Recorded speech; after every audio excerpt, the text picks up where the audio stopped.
1908. Troublous times before us. We are not to locate ourselves where we will be forced into close relations with those who do not honor God. A crisis is soon to come in regard to the observance of Sunday.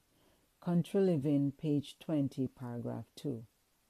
The Sunday party is strengthening itself in its false claims, and this will mean opposition to those who determine to keep the Sabbath of the Lord. We are to place ourselves where we can carry out the Sabbath commandment in its fullness. Quote, 6 days shalt thou labor, end quote. The Lord declares, quote, and do all thy work, but the seventh day is the Sabbath of the Lord thy God. In it thou shalt not do any work, end quote. And we are to be careful not to place ourselves where it will be hard for ourselves and our children to keep the Sabbath. Country Living, page 20, paragraph 3. If in the providence of God we can secure places away from the cities, the Lord would have us do this. There are troublous times before us. Manuscript 99, 1908. Country Living, page 20, paragraph 4. The refuge of country places. Let parents understand that the training of their children is an important work in the saving of souls. In country places, abundant useful exercise will be found in doing those things that need to be done, and which will give physical health by developing nerve and muscle. Out of the cities is my message for the education of our children. Country Living, page 13, paragraph 3. God gave to our first parents the means of true education when He instructed them to till the soil and care for their garden home. After sin came in, through disobedience to the Lord's requirements, the work to be done in cultivating the ground was greatly multiplied, for the earth, because of the curse, brought forth weeds and thistles. But the employment itself was not given because of sin. The great Master Himself blessed the work of tilling the soil. Country Living, page 13, paragraph 4. As in the days of Noah.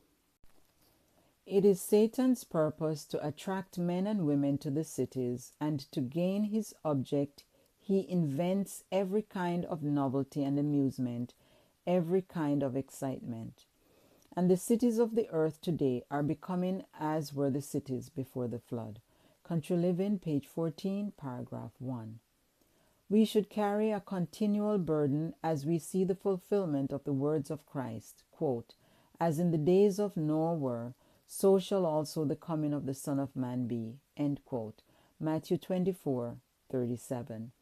In the days before the flood, every kind of amusement was invented to lead men and women to forgetfulness and sin.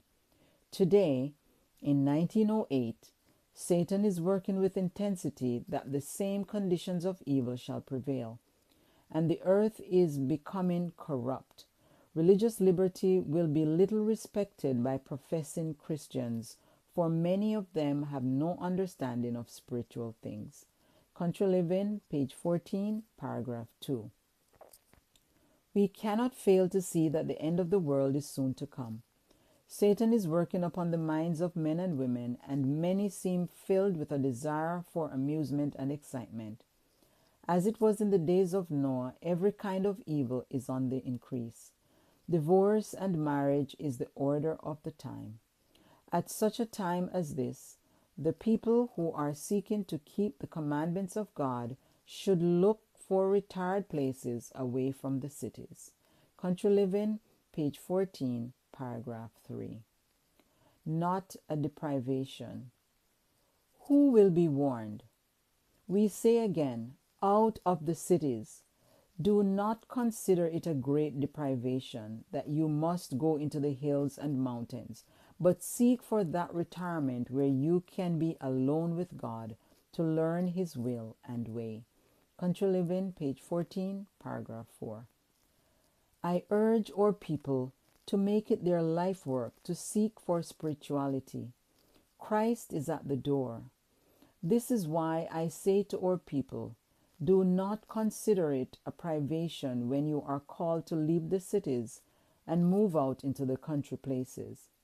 Here, there await rich blessings for those who will grasp them.